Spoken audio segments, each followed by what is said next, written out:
सिर्फ 1 ग्लास दूध से बिना चीनी, बिना चाशनी की ये टेस्टी मिठाई बनाकर तैयार कर सकते हैं।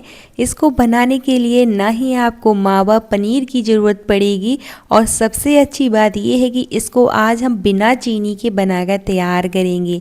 मार्केट में मिलने वाली ये महंगे दामों पे मिठाई आप घर पर ही बहुत आसानी से बनाकर तैयार कर सकते हैं। तो चलिए देखते हैं कैसे बनानी है। सबसे पहले हम 1 गिलास दूध लेंगे और कढ़ाई में डालेंगे। हमें इसको ज़्यादा गर्म नहीं करना है, हल्का गर्म ही करना है। बस इतना गर्म करना है कि इसको हम छू सकें। मैंने यहाँ पर ये उबला हुआ दूध लिया था और उसको हल्का गर्म कर लिया है। तो इसको हम इस तरह से उंगली डालकर चेक कर लेंगे। अगर आप इसको छू पा रहे हैं तो बस गैस बंद कर दीजिए। अब यहाँ पर हम गैस से उसको नीचे रख देंगे। अब डालेंगे हम इसमें गुड़। तो इसको आज हम बिना चीनी के बनाकर तैयार करने वाले हैं। तो इसमें हम ऐड करेंगे गुड़ को। तो यहाँ पर मैंने आधी कटोरी गुड़ लिया है। आप क्वांटिटी अपने अकॉर्डिंग कम ज़्यादा कर सकते हैं, जिस हिसाब से आप मीठा खाना पसंद करते हैं।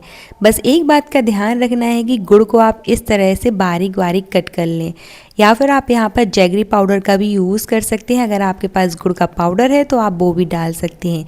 अगर आप गुड़ डालना नहीं चाहते हैं, चीनी भी इसमें यूज़ कर सकते हैं, ये बिल्कुल ऑप्शनल है।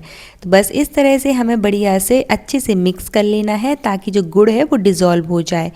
बस आपको एक बात का ध्यान रखना है कि गुड़ को हमें गर्म दूध में नहीं डालना है। अगर आप गर्म दूध में गुड़ डालते हैं तो दूध फट जाएगा, इसलिए बस हल्का गर्म करें दूध को और गुड़ डालें। बस अच्छे से इस तरह से हमें डिज़ोल्व कर लेना है। तो देखिए मैंने उसको बारीक कट करके रखा था, तो गुड़ जो है वो जल्दी से डिज़ोल्व हो गया है। अब इसको हम छन्नी की मदद से छान लेंगे कि गुड़ में जितनी भी इम्प्योरिटीज़ होंगी वो सारी निकल जाएंगी। तो इस तरह से बढ़िया से छान लीजिएगा ताकि सारी इम्प्योरिटीज़ निकल जाए। तो देखिए मैंने यहाँ पर बढ़िया से उसको छान लिया है। क्वांटिटी आप अपने अकॉर्डिंग यहाँ पर कम ज़्यादा कर सकते हैं दूध की। अगर आप कम डालना चाहें तो यहाँ पर दूध कम भी ले सकते हैं, आधा ग्लास भी ले सकते हैं या फिर ज़्यादा भी ले सकते हैं। अपने अकॉर्डिंग रख सकते हैं जितने लोगों के लिए आप मिठाई बनाना चाहते हैं। तो बस इस तरह से हमें छान लेना है दूध को। अब इसको हम साइड में रखेंगे, तब तक हम आगे की तैयारी कर लेते हैं। अब लेंगे हम एक ग्राइंडर जार, जिसमें डालेंगे हम काजू। तो यहाँ पर मैंने 1/4 कटोरी काजू डाले हैं। साथ ही में इसमें ऐड करेंगे हम आधी कटोरी डेसिकेटेड कोकोनट।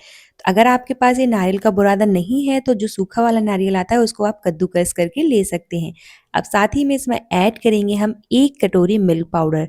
बस इतनी ही चीज़ें डालनी है और इनको बढ़िया से इस तरह से हम ग्राइंड कर लेंगे।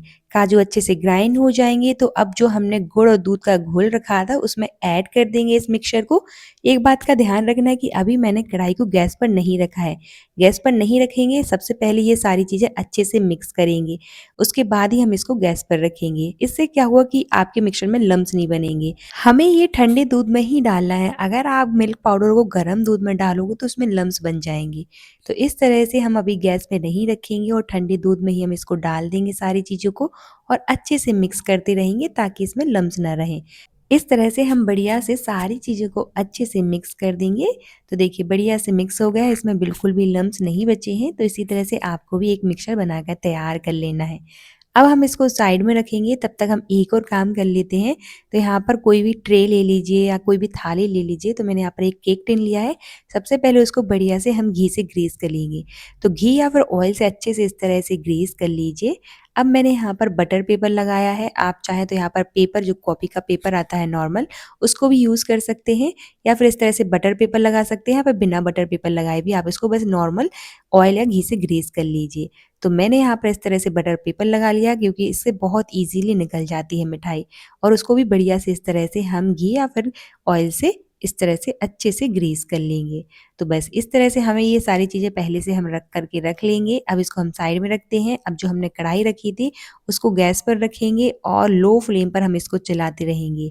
हाई फ्लेम पर नहीं पकाना है हमें इसको, क्योंकि इसमें हमने मिल्क पाउडर का यूज़ किया है और मिल्क पाउडर जो है वो नीचे चिपकना स्टार्ट हो जाता है और जलना स्टार्ट हो जाता है।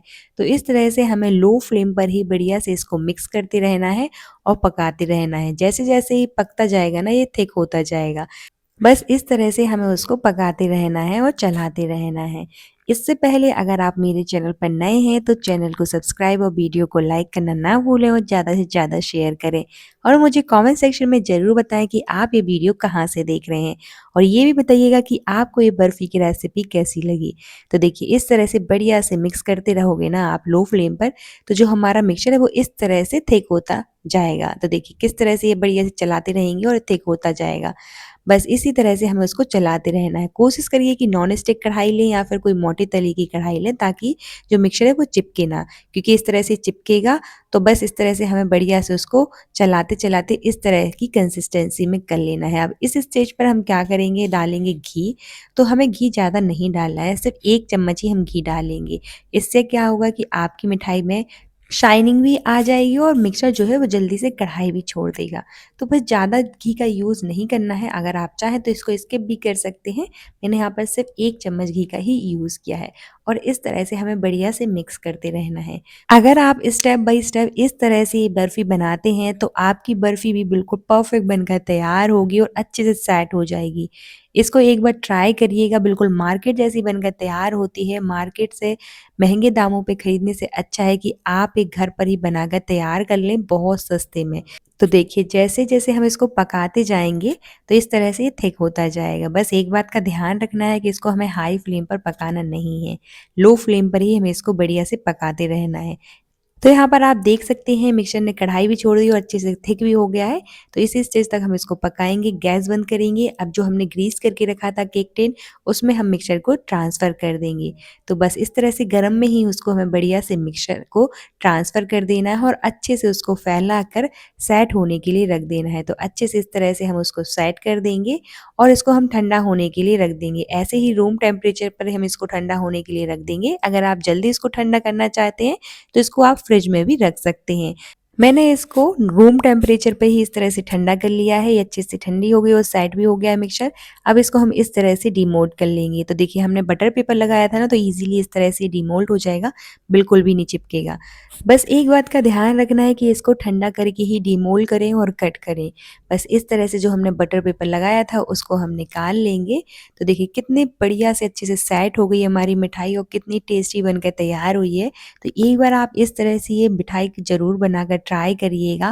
बिना मावा, बिना पनीर के आप घर पर ही बहुत आसानी से ये टेस्टी मिठाई बनाकर तैयार कर सकते हैं। तो देखिए इस तरह से हम बढ़िया से उसको बर्फ़ी की शेप में कट कर लेंगे।